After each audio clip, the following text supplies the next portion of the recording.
As spending on public education in Canada has gone up, performance in our public schools has actually gone down. So PISA, which stands for Program for International Student Assessment, is an international test coordinated every few years by the OECD, and it's basically the gold standard for international educational performance. So this test means business. Now, right off the bat, it's important to acknowledge typically, Canadian students have performed pretty well on PISA, so they have ranked quite highly in comparison to other OECD countries. And oftentimes leftists will use this to say, look, we need to defend the status quo. We need to continue to spend more and more and more, dump more money into the same system because look, we rank highly internationally. But a clear and obvious rebuttal to this is that Canada has been slipping. Ever since they started benchmarking our scores in reading, science, and math, Canadian student scores have been on the decline. Consider this. Canadian scores in all three subjects of reading, math, and science have declined from the respective benchmarking year to 2018.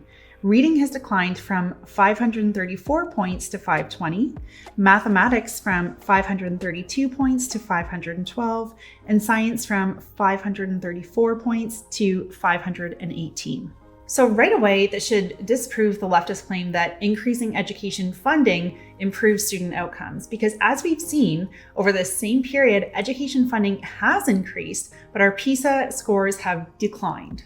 Vincent Geloso, an economics professor and senior economist at the Montreal Economic Institute, points out in a recent article, Quebec data show that performance on PISA tests for mathematics has been quite stable, declining only 1.5% since 2006, even though spending per pupil has increased 18%. So Canada's been spending more and getting worse results. Why? Here's the problem with Canada's education system.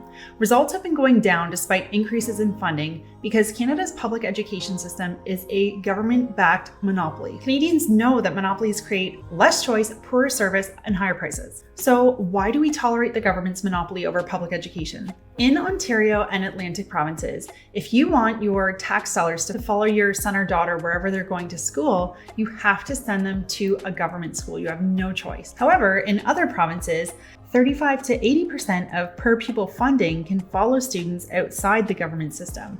And this leads us to the solution. Canada's public education system needs more competition and more school choice for parents.